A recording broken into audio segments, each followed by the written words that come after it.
بسم الله الرحمن الرحيم عن أبي رقية تميم بن أوس الداري رضي الله عنه أن النبي صلى الله عليه وسلم قال الدين النصيحة قلنا لمن قال لله ولكتابه ولرسوله ولأئمة المسلمين وعامتهم رواه مسلم.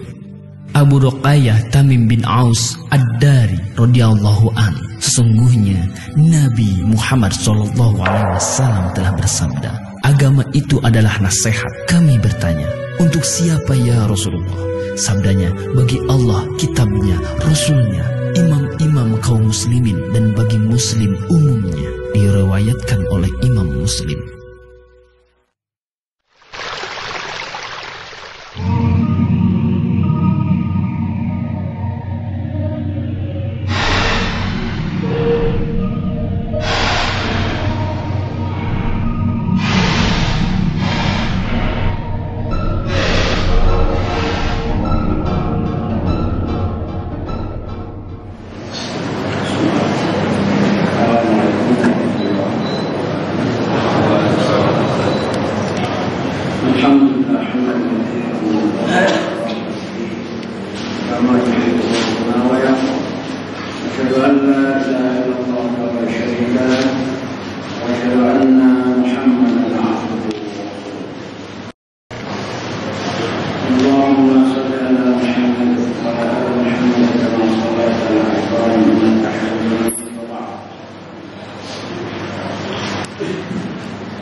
Bahkan di dalam syarahnya, dalam tafsirnya, Nabi Muhammad SAW bahwa di Islam ini bukan hanya rahmat untuk pemeluknya, tetapi untuk seluruh alam, bahkan orang kafir pun merasakan,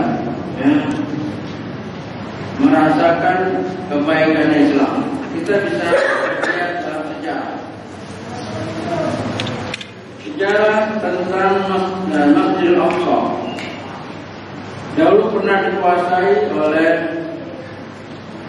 atau daerah Palestina, dikuasai oleh non-Muslim, oleh orang-orang saleh. Kemudian atas izin Allah dikuasai oleh orang Islam pada zaman Khalifah Umar radhiyallahu. Kemudian pada perang Salib direbut lagi dan dikuasai lagi oleh Salahuddin. Dan begitulah terus jadi berganti penguasaan terhadap daerah Masjidil Aqsa. Dan di dalam sejarah orang-orang non-Muslim mengakui bahwa ketika mereka dipimpin oleh atau dikuasai tanah itu oleh Umar bin Khattab dan seterusnya oleh Salahuddin, itu mereka merasakan kenyamanan, ketenangan, perdamaian. Karena Islam adalah lebih mengedepankan perdamaian, keselamatan, kesejahteraan, rahmat untuk alam semesta ini. Ini yang harus kita ketahui watak daripada diri Islam. Oleh sebab itu ketika umat Islam kalah dalam perang Salib dan meninggalkan Masjidil Aqsa, mereka sangat sedih karena akan dikuasai oleh orang yang lebih zalim lagi, oleh kelompok yang akan menzalimi mereka. Kita lihat apalagi ketika bangsa Yahudi menguasai tanah suci. Nah, kita kembali kepada dinul Islam. Menjadi luar Islam Madinah, barang siapa yang mencari agama selain agama Islam sebagai din, maka dia tidak akan diterima oleh Allah Subhanahu wa Ta'ala. Jadi din Islam adalah din yang penuh keselamatan dan dia adalah din akhir zaman. Maka tidak boleh seorang mencari cara hidup din selain Islam. Namun sayangnya din yang mulia ini, yang suci, yang penuh kedamaian, rahmatan lil alamin, kadang-kadang tidak dipegang oleh pemeluknya. Artinya kita harus bedakan mana Islam, mana kaum muslimin. Kita ini kaum muslimin, kadang-kadang kita tidak mewakili Islam. Islam yang ya'qub wa la yu'la, Islam yang tinggi, tapi kadang-kadang kita rendah.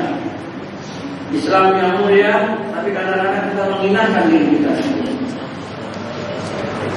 Banyak perbuatan-perbuatan yang menghinakan diri kita sendiri, padahal tidak diperintahkan atau bahkan dilarang oleh Islam dan tidak sebati dengan watak atau sifat daripada dinul Islam. Fenomena ini kita bisa lihat berapa banyak kelompok yang mengatasnamakan Islam, tetapi justru dia menginjak-injak nilai-nilai Islam. Begitu juga berapa banyak keluarga yang mengaku keluarga Muslim, tetapi pada hakikatnya kenyataannya dia mengoyak-ngoyak nilai-nilai keislaman. Dan begitu juga berapa banyak pribadi yang mengaku Muslim, tetapi tidak mencerminkan keislaman itu sendiri. Oleh sebab itu, para ulama selalu menasihatkan kepada ketika menyeru kepada manusia untuk melihat kemuliaan din Islam. bukan melihat daripada manusianya. Maka yang terkenal ya ucapannya diantaranya riwayat ini, walaupun riwayat ini ada menyatakan marfu dan yang lainnya, tetapi ini kuat dinasabkan atau dinisbahkan kepada Ali radhiyallahu anhu, "Undur ma qala wa la tandur man qala." Lihatlah apa yang diucapkan dan janganlah melihat siapa yang mengucapkan. Ya kalau orang Islam tentu ucapannya umumannya baik-baik, asyhadu an la ilaha illallah, kalimatut thayyibah. Ya kan? Orang Islam mengucapkan juga kalimatut thayyibah. Tapi perbuatannya kadang-kadang na'udzubillah, minta kuburan, minta sama tempat-tempat ramah. Kalimatnya kalimat thayyibah, la ilaha illallah. Tetapi ketika dilihat kelakuannya, na'udzubillah. Adakah orang yang telah mengucap la ilaha illallah tapi minta sama dukun-dukun? Ada. Islam banyak, nanti ini ada. Yang lebih dari satu, lebih dari tiga banyak. Ya, jamak dalam bahasa Arab itu bahasa satu, mufrad, sana jamak. Lebih dari dua lah. Ya, begitu. Ucapannya apa? La ilaha illallah. Bahkan di antara mereka ada mengulang sampai ribuan kali. Tidak lepas. Ya, la ilaha illallah. Tapi sayang, perbuatan tidak menjiwai. Kalimat thayyibah tidak dibantu dengan thayyibnya, akhlaknya, thayyib akidahnya. Makanya dalam hadis inna Allah thayyibun la yaqbalu illa thayyiban. Allah itu thayyib dan Allah tidak menerima kecuali sesuatu yang thayyib. Kalau kalimat ucapan adalah kalimat thayyibah, itulah tanda seorang muslim. Itulah asas daripada al-Islam. Itulah sumber al-Islam. Maka seharusnya dia berusaha semaksimal mungkin ucapannya yang thayyib diikuti dengan akhlaknya yang thayyib, akhlakul karimah yang bersumber daripada kalimat la ilaha illallah. Ini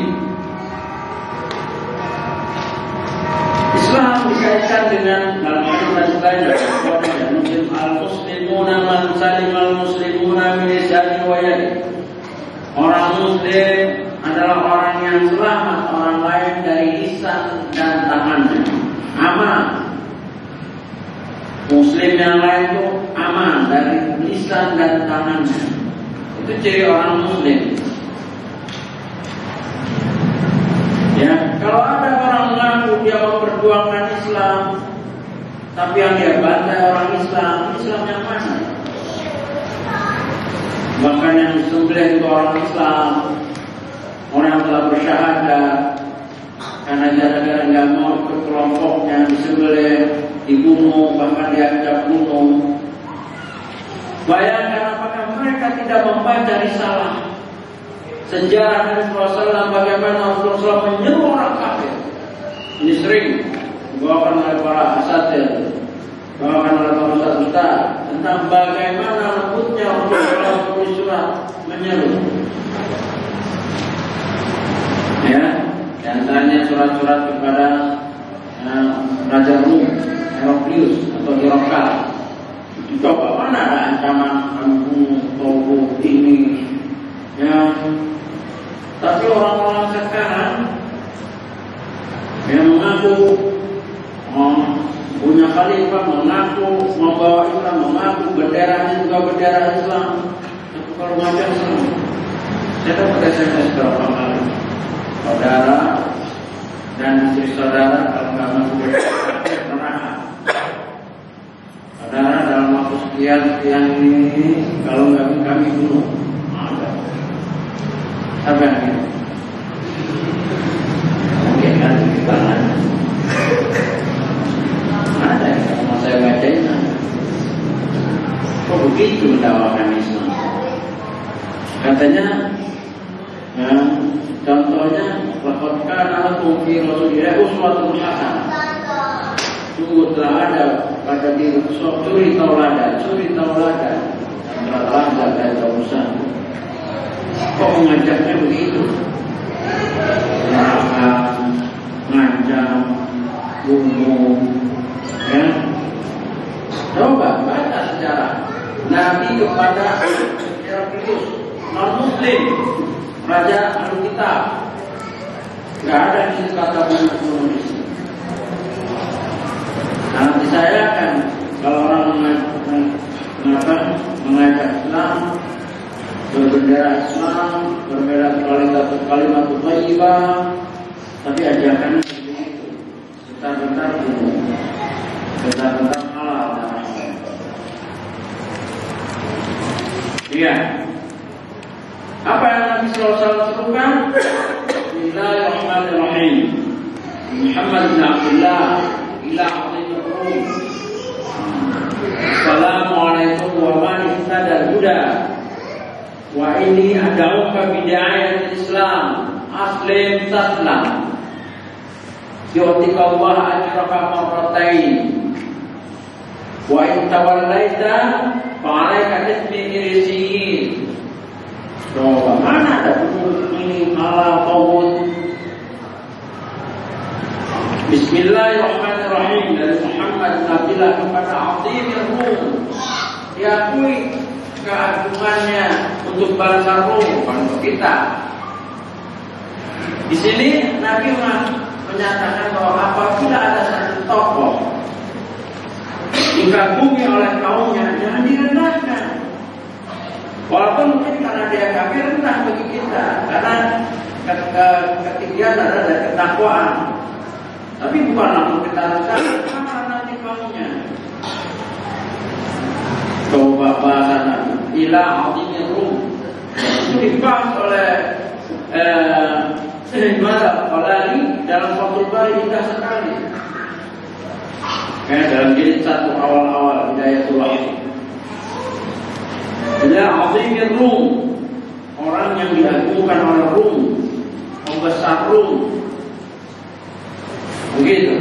Islam itulah Nabi tidak mencerca, bahkan mengakui. Apabila orang itu diangkat oleh kaumnya, dia akui. Tapi bukan dari pandangan Islam. Pandangan antara mereka diangkat, jangan direndahkan. Marah nanti pengikutnya. Wa inni ad'uka bidayatil Islam. Aku mengajak kamu untuk seruan masuk Islam. Aslim taslam. Kamu Islam, kamu selamat.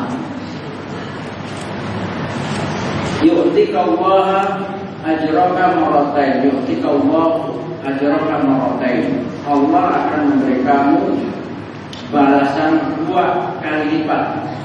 Balasan Alkitabnya dan balasan setelah Islamnya. Pahala, 2 pahala.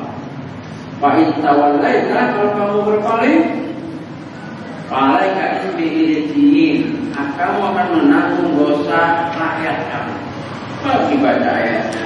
Ya Allah kita ta'ala ila kalimatin tawahid bainana wa bainal seterusnya. Begitu juga Nabi dicerminkan oleh para sahabat dalam membawa Islam. Kita kenal dengan ucapannya Rabi ketika menghadap raja. Apa yang dibawa oleh Nabimu? Apa kata Rabi? Dia mengajarkan untuk memerdekakan tahrirul ibad min ibadil ibad ila ibadi rabbil ibad.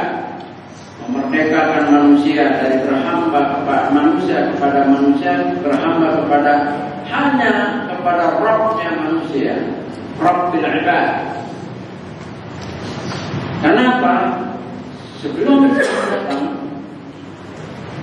risalah ini disampaikan oleh Nabi SAW, penghambaan itu sangat dahsyat. bukan hanya dengan batu, dengan patung, tapi manusia dengan manusia berhak menghamba. Ya. Manusia itu dijadikan Tuhan oleh budaknya. Dijadikan Tuhan, hidup dan mati. Coba kita lihat bagaimana pengakuan Firaun, ana rabbukumul a'la. Dan itu dibuktikan oleh Firaun.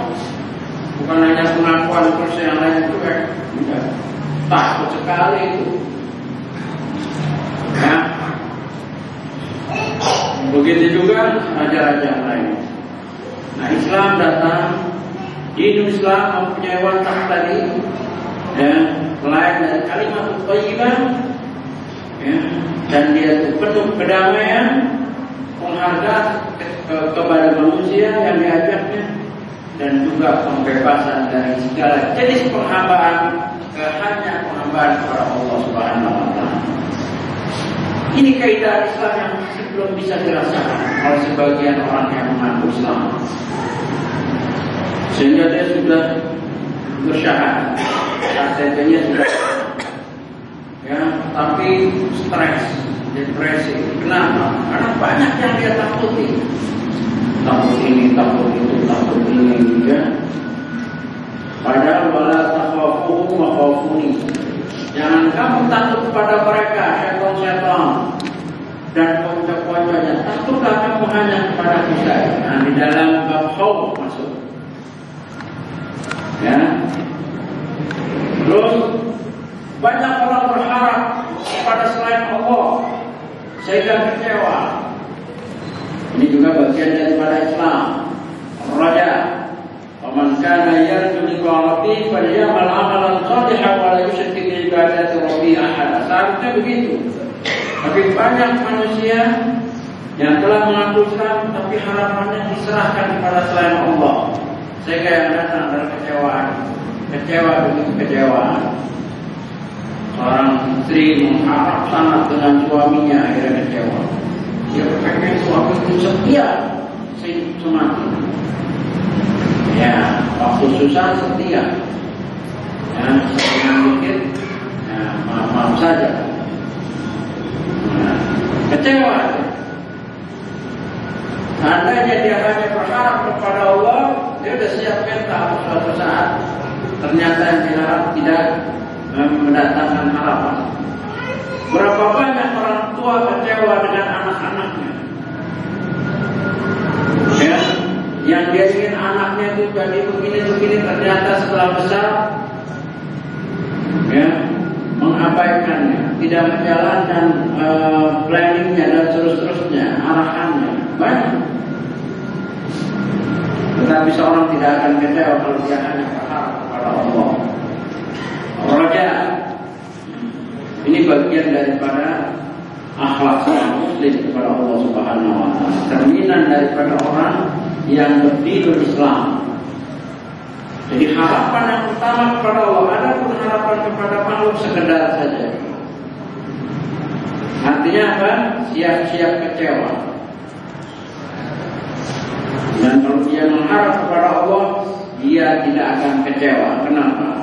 Karena innallaha la yukhliful mi'ad. Karena Allah tidak akan ingkar janji. Ya, Allah tidak akan ingkar janji.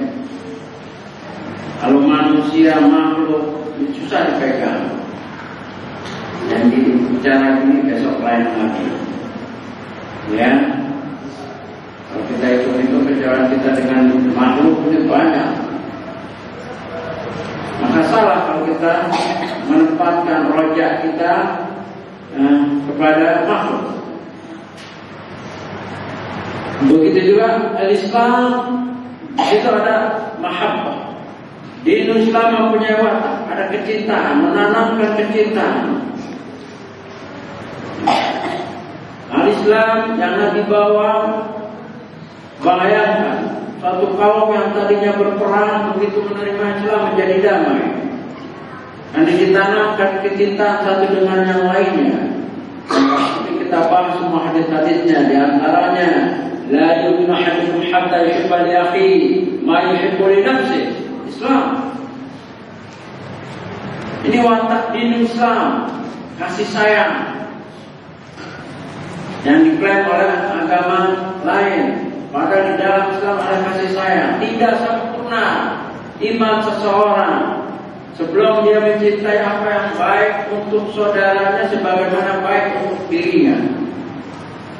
Syekh Abdul Aziz Al-Syekh mensyarah hadis ini di dalam Arba'in Nawawiyah mengatakan bahwa kalau seorang sudah sholat 5 waktu, dia cinta dengan saudaranya, dia ajak sholat 5 waktu, itulah bukti kecintaan dia. Dia kepengen temannya juga sholat 5 waktu tertib, dia kepengen adiknya, abangnya, orang yang dia cintai agar juga menikmati sholat 5 waktu di masjid semampunya. Begitu sudah bukti kecintaan dia, bukti sempurnanya keimanan.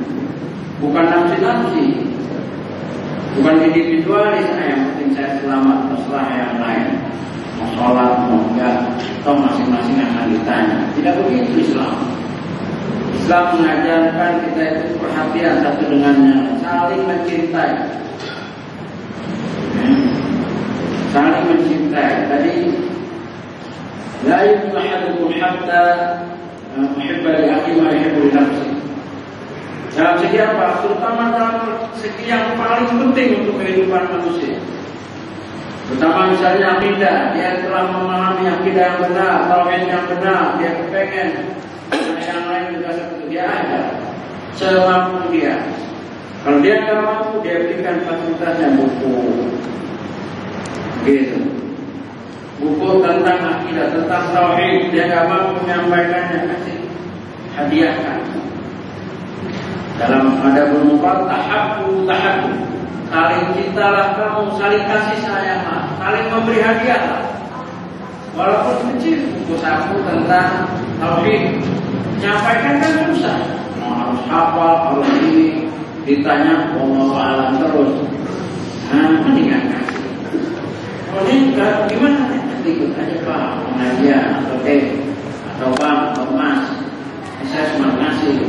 Saya juga gak paham, mendingan tanya aja nanti, di mana itu? Mbak buku ini, begitu.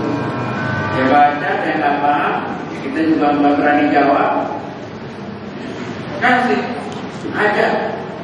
Kalau dia gak punya kendaraan, jemput. Begitu. Ya udah nanti saya jemput, kalau sampai siapin aja waktunya, jangan lupa. Satu orang diterapkan sampai dia benar-benar akidahnya benar, pemahaman sunnahnya benar, begitu lebih baik daripada aku punya kontak merah, kendaraan paling mahal saat itu, atau sekelompok kontak yang begitu banyak dan mahal. Padahal dia ngajak cuma pakai sepeda, dapatnya kendaraan paling mahal nanti katanya. Padahal dia ngajaknya pakai motor, tapi dia dijanjikan oleh Allah Subhanahu Wa Taala mendapat kendaraan yang paling mahal. Ini harus semangat. Jangan pikir banyaknya. Ada satu orang yang satu aja. Gak mau waktu. Ya buat juga semuanya. Karena gak mau menguasai satu orang bawa satu orang. Kalau majlis itu awalnya 1 bisa jadi 2, awalnya 2 bisa jadi 4, ya, terus 4 bisa terus. Dan ini tanya para ustaz, semua mempunyai pengalaman para ustaz dari 1-2 orang, mesti ada pengalaman. Bola masalah itu tebak, betah, apalah, ada yang 3, itu ilmunya ya, salam soleh.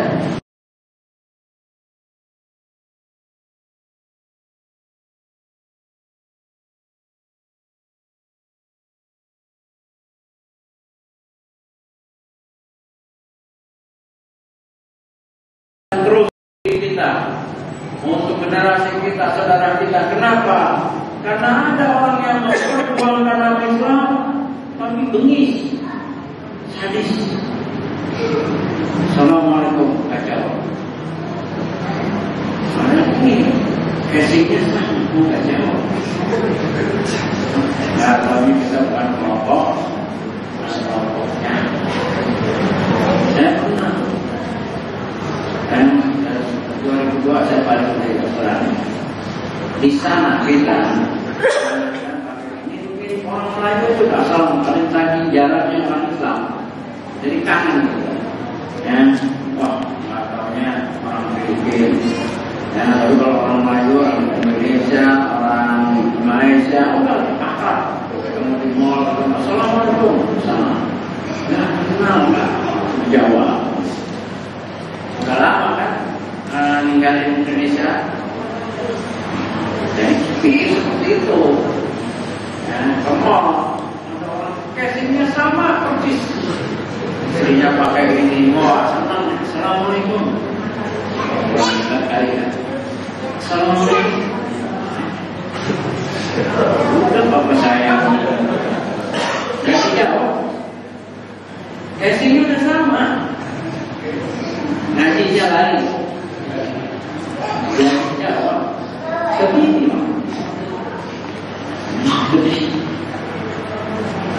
Kan itu tanda akhir zaman. Nanti orang menjawab salam dengan yang dia kenal, yang dia senang saja. Ya, dan kelompoknya ya. Pada Islam mengajarkan afsus salam wa at'imut ta'am. Ya kan, sebarkan salam, berikan makan orang-orang yang memerlukan makan. Ya, wal qiyam, dan berdirilah pada malam hari pada dunia ketika manusia sedang tidur. Tadkhulul jannata darussalam, kamu akan masuk surga, negeri penuh kedamaian keselamatan yang enggak ada keluhan nanti. Walaupun dakwah kita capek seperti apa, hilang ketika masuk jannah. Walaupun sengsaranya kayak apa, hilang ketika masuk jannah. Ubah itu kesengsaraan yang ada, illa salaman salaman. Kecuali ucapan-ucapan kesenangan. Makanya ahli jannah itu tidak ada pengeluh sedikit pun. Kalau orang kaya di dunia ini pasti ada keluhannya. Payah untuk menguasai berapa triliun. Untuk sedih dengan waktu miskinnya. Waktu dorong gerobaknya, waktu umur dari 0 sampai 1 triliun itu susahnya, jaganya, ya sedih juga. Belum waktunya tertipunya, ya. Ada orang kaya tetap masuk banyak juga. Duitnya nggak kebayang karena dibank. Yang ditipu ya kebayang. Banyak. Setengah itu kalau dibeli ini. Itulah kenikmatan dunia. Itu yang kaya. Bukan berarti yang miskin itu tenang, tambah susah juga. Urutannya tambah banyak. Orang kaya kayak gitu. Jadi dunia ini sehebat apapun, nggak ada yang ucapan itu dari A sampai Z orang itu ucapannya salaman salaman, nggak mesti ada keluhannya. Tanya orang paling kaya di dunia, tanya mesti ada keluhannya. Tanya orang paling tinggi jabatannya, mesti dia akan ada keluhannya waktu menaiki jabatan itu sampai saingannya berapa. Saingannya pakai dukun, dia juga pakai dukun. Ya, tinggal mahal-mahal saya bayar dukun yang paling mahal yang menang. Itu kan problem, walaupun bukan kedudukannya tinggi. Itulah dunia. Itulah dunia.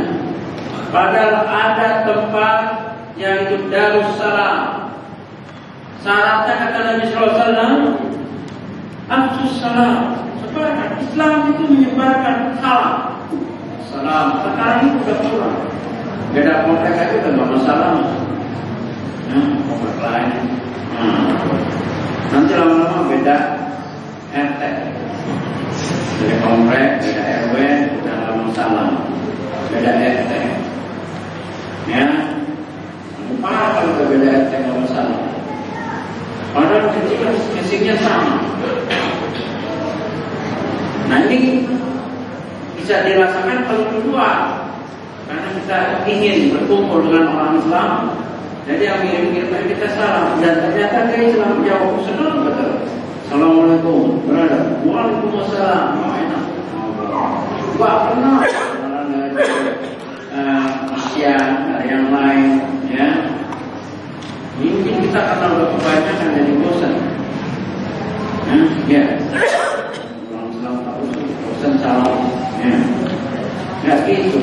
Sebarkan salam. Al-Islam mengajarkan kita, Nabi memerintahkan kita afsus salam. Dan ini hadir salah satu sebab hidayah Allah, salah satu sebab masuknya Abdullah bin Salam, orang tokoh ulama Yahudi ke Islam. Indah sekali Islam. Kaget orang Yahudi. Ternyata Islam itu indah, menyebarkan keselamatan, afsus salam, kenal, sebarkan salam. Ya. Kira-kira kalau ini orang Islam, Assalamualaikum, Waalaikumsalam warahmatullahi wabarakatuh. Kan ajaran bagus di ucapan Assalamualaikum, jawabnya lebih. Quran mengajarkan gitu. Ya, itulah Islam, itulah sebuah takdir Islam. Maka hati-hati kalau ada kelompok mengatasnamakan Islam, label-labelnya Islam, casingnya Islam, tapi melarang kamu kalau bukan jamaah jangan salamnya. Nah, Ustaz begini udah nggak usah ngaji lagi. Kalau Ustaz yang memerintahkan seperti itu ya udah. Jangan ucap salam. Dan ini ada. Kan saya keliling ke penjara-penjara. Ada pernah subhat takfiri. Salah satu bahayanya subhat takfiri, orang yang sudah dikafirkan sama dia mau sholatnya 5 waktu, mau tahajudnya kok tidak akan diberi salam. Ini pengakuan saudara-saudara kita yang penjara, yang mungkin salah langkah sehingga merasakan kehidupan seperti itu di penjara. Dan saya kadang-kadang ya apa lagi? Saya saudara ini yang aku ya kalau masalah hukum urusan pemerintah. Ya tapi ya bisa aja secara hukum ya masih 10 tahun. Kalau bapak mungkin aja sudah diampuni oleh Allah Subhanahu wa Ta'ala. Nah, dengan temannya sendiri dia dikafiri. Nikah saya udah nggak ditegur lagi. Kenapa? Gara-gara saya senyum sama sipir. Di penjara ada sipirnya kan. Dia senyum. Ya karena awulan kita kan lama-lama kenal. Mau kenal ngobrol kalau itu ya senyum. Kafir udah kalah. Jadi nggak ditegur lagi. Saya dikafiri, kenapa? Ya saya sekarang kita ngobrol masih kiri. Ya maksud saya dakwah juga itu kafir. Padahal dia dulu ngafirin orang juga. Baru dia masalah enak dikafiri. Nah, itu ada kenyataan. Kalau mereka mengaku memperjuangkan Islam, kalau kita tanya Islamnya mana yang diperjuangkan? Kalau seperti itu. Ya, Nabi perintahkan kita sebarkan salam. Dia menghalang. Alasannya orang kafir. Padahal orang sholat, syahadat. Pernah satu perjuangan lagi. Nah ini. Jadi kita harus mewaspadai bahwa Islam mengatasnamakan Islam yang aneh-aneh seperti ini. Kita tanya kita ngaji di mana, ya belajarnya apa? Tanya, walaupun sudah kuliah, karena mereka juga ada di tempat kos-kos, mereka jadi orang-orang seperti itu. Mendakwakan Islam, tapi bukan Islam yang dibawa. Subhat-subhat hizbiyah, takfiri, subhat-subhat ulu yang berlebihan. Ya. Nah ini kecintaan ditanamkan oleh Islam. Ya. Adanya mahabbah. Jadi Islam ini yang walayu Din yang tinggi dalam segala hal, tinggi dalam mendidik orang berharap hanya kepada Allah yang maha tinggi, rasa takut hanya kepada Allah, melewati takut yang lain hanya kepada Allah. Begitu juga kecintaan.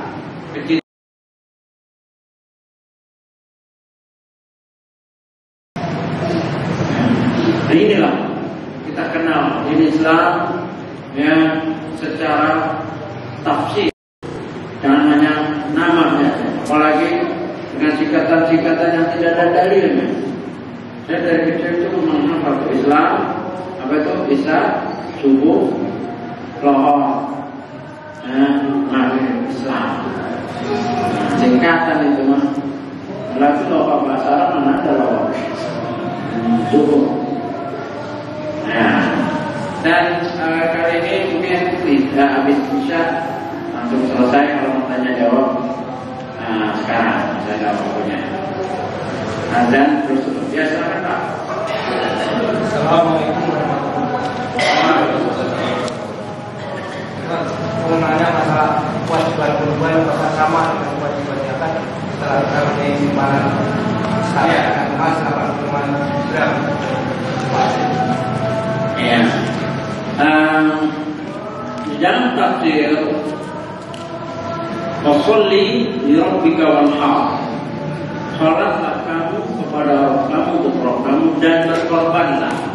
Di situ dua-duanya fi'il amr. Al-amru yufidul wujub.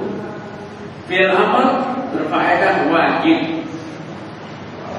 Kalau nggak ada penjelasan lain, maka ayat itu sudah menyatakan kewajibannya sama. Fasholli li rabbika wanhar. Salatlah, salat wajib nggak lima waktu? Wajib. Berkorban maka wajib. Ini pendapat pertama, menyatakan wajib. Dikaitkan lagi dengan hadis ancamannya. Hadis riwayat Ahmad bin dan yang lain Hasan. Di mana Rasulullah bersabda, "Man kana sa'atun wa la tudhi wa la yaqrabana musalla." Barang siapa yang di lapangan dan dia tidak berkorban, jangan dekat dengan tempat sholat kami. Itu ancaman. Bahkan ada dalam riwayat lain, Muslim dan yang lain, seorang barang siapa yang berkorban menyembelih sebelum waktu ini, maka ulanglah. Kalau nggak wajib nggak akan diperintah mengulang. Dari sini yang wajib adalah wajib bagi yang mampu. Tinggal apa sih batasan kemampuan?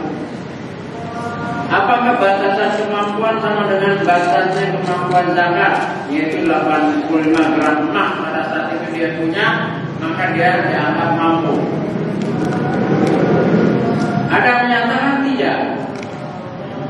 Nah, ini berbeda pendapat. Ada memang berpendapat 85 gram emas kemampuan.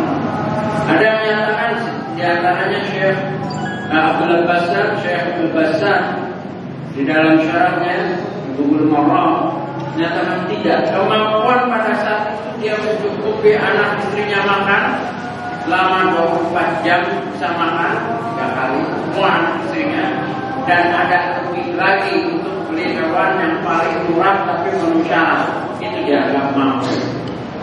Bahkan ada Imam Al-Ghazali atau yang lainnya, salafus saleh berutang untuk zakat. Karena wa may yu'azzim sya'airallah fa innahu min taqwal qulub.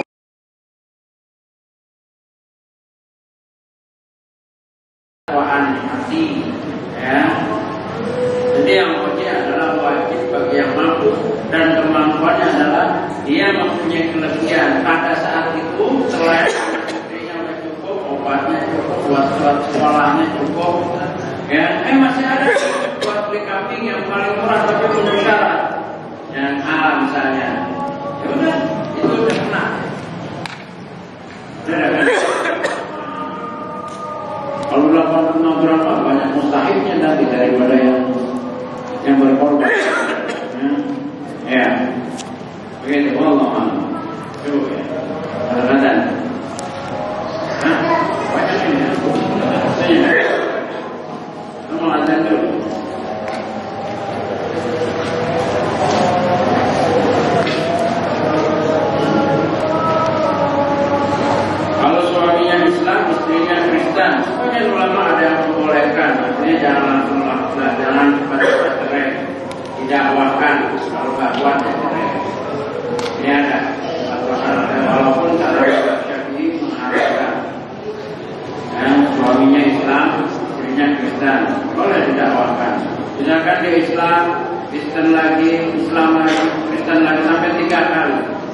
jelas kekristennya baru.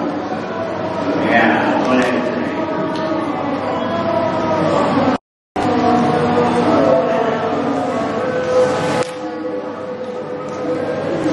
Ya, apa yang dimaksud dengan budaya mengenal sunnah? Apa beda dengan Islam? Islam dan sunnah kalau berjejer masing-masing maknanya. Tapi kalau disebut sendiri ya sunnah ya Islam. Islam ya dalamnya ada sunnah. Itu sunnah artinya taufik, cocok amalannya dengan sunnah Nabi, dengan perintah Nabi. Kenapa?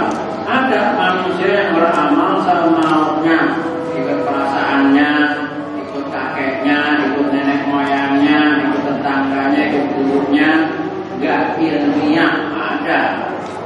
Makanya orang itu didoakan diri kita mendoakan agar aku mendapat hidayah dari mengenal sunnah. Supaya apa? Dari takbir sampai salam sesuai dengan cara Nabi takbir sampai salam. Berkorban cara dengan Nabi berkorban. Ya dan seterusnya. Itu perlu proses. Enggak semua orang lahir Islam langsung mengenal sunnah, langsung mengenal Islam tanpa belajar. Enggak. KTP mah bisa, lahir langsung dikasih KTP juga bisa. Nah, tapi KTP-nya ini nggak akan menjadikan dia pintar untuk mengenal Islam kalau nggak mau belajar. Maka belajar dan berdoa agar kita diberi hidayah. Sunnah walaupun kita sudah Islam itu inilah makna ihdinas siratal mustaqim. Sudah Islam, sudah sholat masih minta petunjuk, yaitu petunjuk mengenal sunnah. Nah, hidayah itu taufik.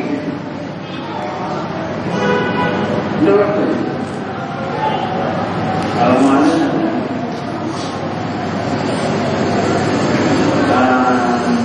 dan keagamaan